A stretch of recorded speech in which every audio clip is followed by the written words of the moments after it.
आज मैं तमाम सबूत आप लोगों के सामने लाया हूँ।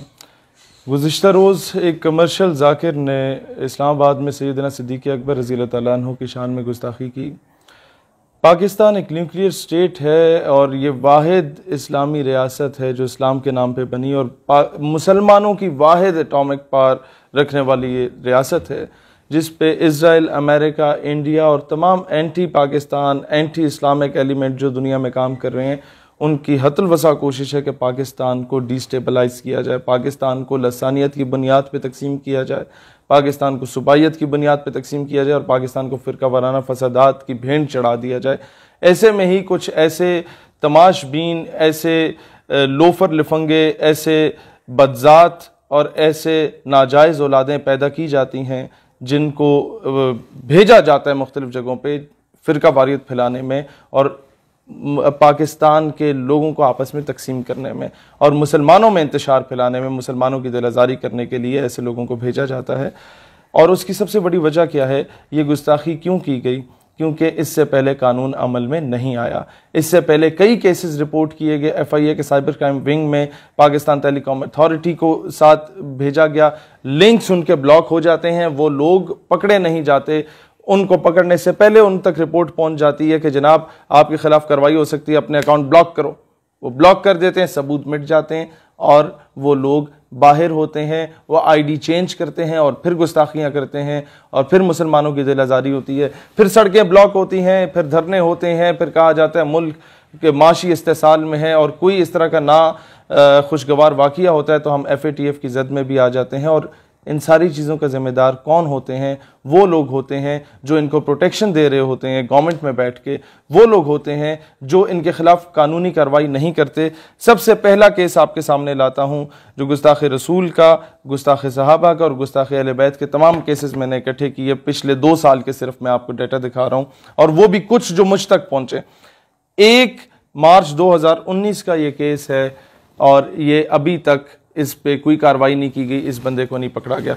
दूसरी जो दरख्वास्त जमा कराई गई थी वो 2 जनवरी 2019 का केस है। 7-8 यूट्यूब के लिंक्स यहाँ पर दिए गए थे।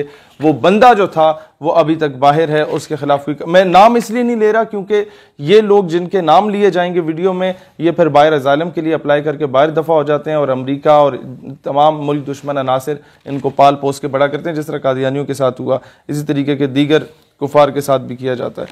अच्छा, फिर तीसरी दरख्वास्त जमा कराई गई 3 जनवरी को दोबारा आई और उसमें ये मज़ीद यूट्यूब के लिंक्स दिखाए गए और वो साइन भी हो गया, सेक्शन ऑफिसर तक पहुंच भी गया, लेकिन कानूनी कार्रवाई नहीं की गई।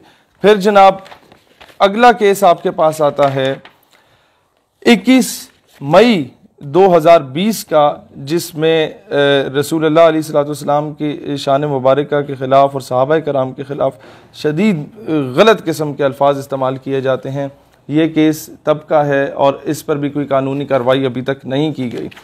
अच्छा जी, फिर केस आता है जनाब 4 जून 2020 का, जिसमें ये सारी चीज़ें सामने लाई जाती। 298C का केस है, ये जमा कराया जाता है बखिदमत जनाब chairman Pakistan telecommunication authority Islamabad और इसके बाद ये FIA को जमा कराई जाती है इसकी कॉपी।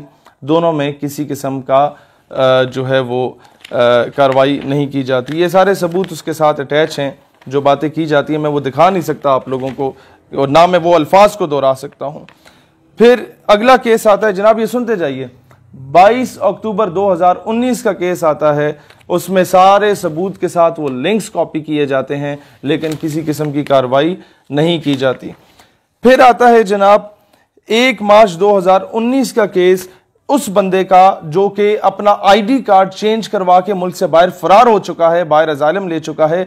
उसका नाम अगर मैं लूँगा तो शायद उसे मज़ीद अक़वाम मुत्तहिदा की आड़ में आके मज़ीद जो है वो किए जाएंगे, लेकिन इसका ID कार्ड किसने चेंज कराया, पासपोर्ट किसने चेंज कराया, कौन इसके पीछे है, इस पे इंक्वायरी बैठनी चाहिए।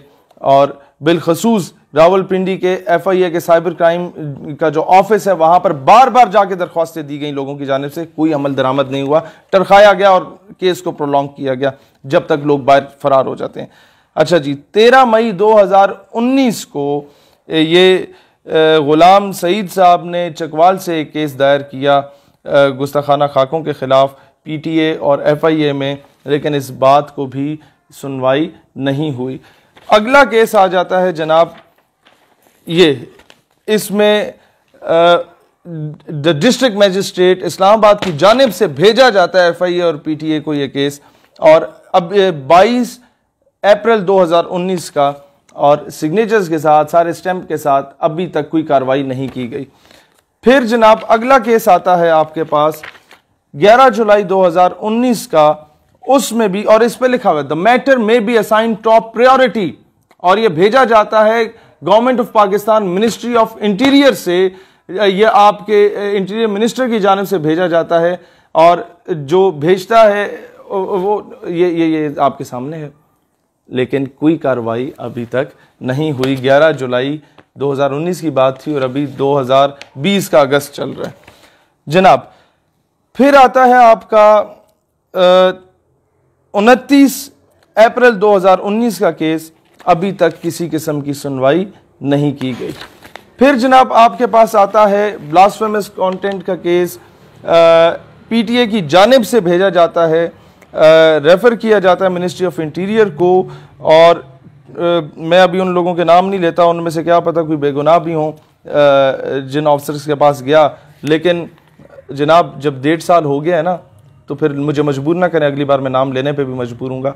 15 जुलाई 2019 का केस है, अभी तक कोई सुनवाई इसकी नहीं हुई, और मतलब गुस्ताख रसूल या गुस्ताख साहबा, गुस्ताख अहले बैत जो हैं उन्हें गिरफ्तार नहीं किया गया।